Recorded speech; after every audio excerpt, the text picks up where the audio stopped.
All right, I knew nothing about this movie, and then at CinemaCon, there was this trailer for this movie called Beast, and I was like, Idris Elba meets the ghost in the darkness, but Idris Elba has to save his family and protect them from the lion? Like, that's... I'm in. And then...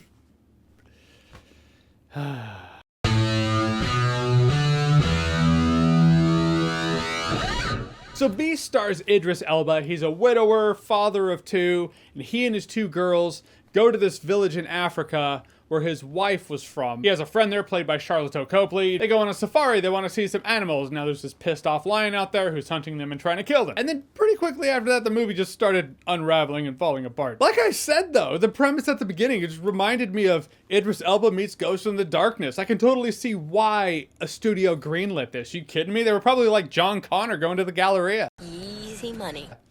Right, let's get this done. Let's make some cash. Idris Elba was great in the movie. Idris Elba's always great, though. You can put Idris Elba in the biggest piece of shit on earth, and he's still great in it. The guy gives 150%, 100% of the time. But really, it's the Jeep crashes, the Jeep won't start, now the lion's trying to get into the Jeep. You can only do that so many times. You only have the lion try to get at them so many times before it starts to feel redundant. So you can tell they were just trying to make scenarios up, including but not limited to dumb decision making made by poorly written, idiotic characters. The older daughter in here, at a point, look, idiotic decision making and characters being obnoxious. It's just, those are little nitpicks. But you do it enough, it starts to stack up to the point where you're like, all right, the characters are now compromising my enjoyment of the movie, though not the only reason. Couple of examples of whether it was Idris Elba telling them like, okay, stay in this Jeep, I'm gonna go get him because their friend was wounded, I will be back. And she was like, you'll be back? Like you said mom wasn't gonna die and she did? I was like,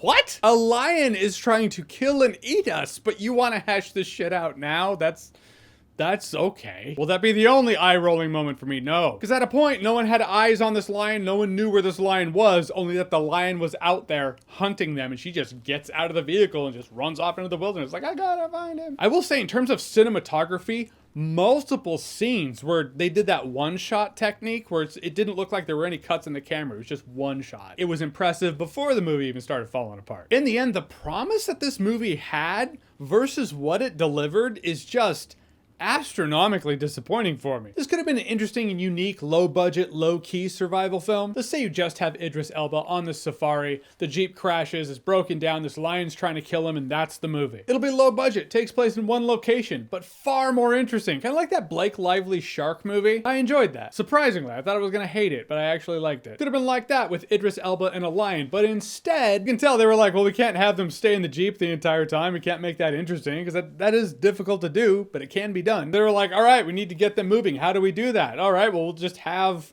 characters be idiots, essentially. Just throwing the characters under the bus for the sake of momentum. But that's not momentum at all. That's the illusion of momentum. You don't have momentum. What you have is an auditorium full of moviegoers who are now rooting for the lion. A couple of moments of tension. I'm not going to say it's not in here. There are a couple of moments I was like, oh man, don't breathe. You don't want the lion to find you. But a couple of good moments of tension don't make up for the fact that this movie felt like it was movie of the week. You know? You remember movie of the week? We've moved past this. Our whole generation doesn't know what movie of the week is. Yeah, you know, before streaming services, back in primetime television days, those movies that weren't theatrical, they were made for television. This movie kind of feels like one of those. I will say the movie was 90 minutes, and I do appreciate that. Any longer, and I would have hated this movie. But as it stands, it's a movie I'm just not going to remember. Not in T-1 day. Yep, already forgot. All right, so Beast, have you seen it? What did you think about it? Or what's your favorite thriller involving the wilderness and or carnivores in which people are trying to survive? Pretty vague. Guess Jurassic Park is going to be the winner on that one. That's not Jurassic Park. Whatever you think, comment below, let me know. And as always, if you like what you've seen here and you want to see more, click right here to see more.